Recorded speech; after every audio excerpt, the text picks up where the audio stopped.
நம்ம Ashwin sweets and snacks export பண்றதுக்கு 7373041434 மற்றும் www.ashwinsweets.com கான்டாக்ட் பண்ணுங்க. தமிழகத்தில் தயாரிக்கப்பட்ட கோல்ட்ரிஃப் இருமல் மருந்து சாப்பிட்டு மத்திய பிரதேசத்தில் 25 குழந்தைகள் பரிதாபமாக பலியான சம்பவம் குறித்து பேசிய எடப்பாடி பழனிசாமி, சம்பந்தப்பட்ட மருந்து தயாரிப்பு நிறுவனம் மீது ஏற்கனவே பல புகார்கள் வந்தும் கூட முறையாக கண்காணிக்காமல் அலட்சியம் காட்டியதாக குற்றம் சாட்டினார். அதோடு கிட்னி திருட்டில் ஈடுபட்ட புரோக்கர்களை கைது செய்த திமுக அரசு இன்னும் சம்பந்தப்பட்ட மருத்துவமனைகள் மீது எந்த நடவடிக்கையும் எடுக்காமல் இருப்பதாக சாடினார். இந்த நிறுவனம் ஏற்கனவே பல முறை தவறு செய்யப்பட்டிருக்கின்றது. அந்த தவறை பல முறை அரசு மருத்துவ கட்டுப்பாட்டு அதிகாரிகள் சோதனை செய்து கண்டுபிடிக்கப்பட்டு நீதிமன்றத்தின் மூலம் அபராதம் மற்றும் சிறை தண்டனையும் கொடுக்கப்பட்டிருக்கிறது. அப்படி இருக்கின்ற அரசு அலட்சியத்தின் காரணமாக இன்றைக்கு 25 பச்சிளங்குழந்தைகள் இறந்திருக்கின்றது. 24ஆம் ஆண்டு இந்த இருமல் மருந்து தயாரிக்கின்ற கம்பெனிக்கு எந்த சோதனையும் மேற்கொள்ளவில்லை. 25ஆம் ஆண்டும் திராவிட முன்னேற்ற கழக அரசு சுகாதாரத்துறை இந்த மருந்து தயாரிக்கின்ற கம்பெனியில் எந்தவித சோதனையும் மேற்கொள்ளவில்லை. 24ஆம் ஆண்டும் சோதனையை மேற்கொள்ளவில்லை, 25ஆம் ஆண்டும் சோதனை மேற்கொள்ளவில்லை.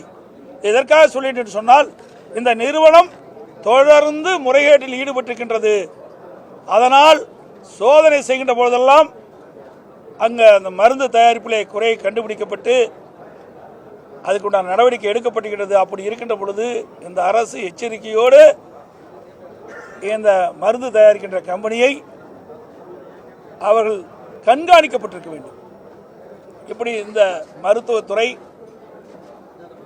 இன்றைக்கு சுகாதாரத்துறை, இன்றைக்கு இருக்கின்ற அமைச்சர் ஏதோ பேசுகிறார், ஏதோ விளக்கத்தை கொடுக்கின்றார்.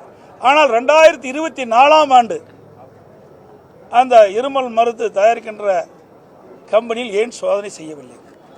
25ஆம் ஆண்டு இந்த அரசு அந்த இருமல் மருந்து தயாரிக்கின்ற கம்பெனியில் ஏன் சோதனை செய்யவில்லை?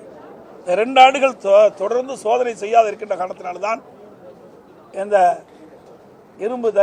இருமல் மருந்து தயாரிக்கின்ற கம்பெனியில் பல்வேறு வேதியியல் பொருட்கள் அதில் கலந்து இந்த மருந்தை தயாரித்த காரணத்தினால் இன்றைக்கு உயிரிழப்பு ஏற்பட்டிருக்கின்றது.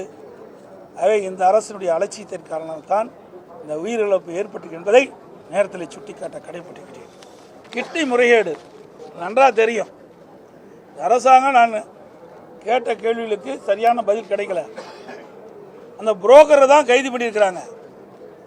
ஆனால் எந்த மருத்துவமனையில் முறைகேடாக கிட்னி மாற்று அரிசி செஞ்சிருக்காங்களோ அந்த மருத்துவமனையில் எந்த நடவடிக்கை எடுக்கல. ஆனால் அமைச்சர் ஏதோ சொல்லி மழுப்பி அதை முடித்து விட்டார், பதில் முடித்து விட்டார். உண்மையிலேயே இந்த மருத்துவமனை கிட்னி முறைகேட்டில் ஈடுபட்டிருந்த காரணத்தினால்தான் இந்த புரோக்கர்கள் இந்த வறுமையில் வாடிக்கொண்டிருக்கின்ற ஏழை தொழிலாளர்களை பணத்தாசை காட்டி அவளை அழைத்து சென்று மருத்துவமனையில் சேர்க்கப்பட்டு இந்த கிட்னி முறைகேடாக எடுக்கப்படுகிறது. இதுக்கு மருத்துவமனையும் காரணம். ஆனால் இந்த அரசு திராவிட முன்னேற்ற கழக எம்எல்ஏவுடைய சொந்த மருத்துவமனை என்ற காரணத்தினால் நடவடிக்கை எடுக்கப்படவில்லை. இன்றைய தினம் உயர்நீதிமன்ற மதுரை கிளை ஒரு சிறப்பு விசாரணைக்குழு அமைக்கப்பட்டு அந்த விசாரணை மேற்கொள்ள இருக்கின்றார்கள். அதுக்கு கூட அந்த தீர்ப்பின் அடிப்படையில் இந்த அரசு செயல்படவில்லை. மதுரை உயர்நீதிமன்றம் கொடுத்த தீர்ப்பை எதிர்த்து உச்சநீதிமன்றத்தில் மேல்முறையீடு செய்கிறார்கள். இதை யாரை காப்பாற்றுவதற்கு?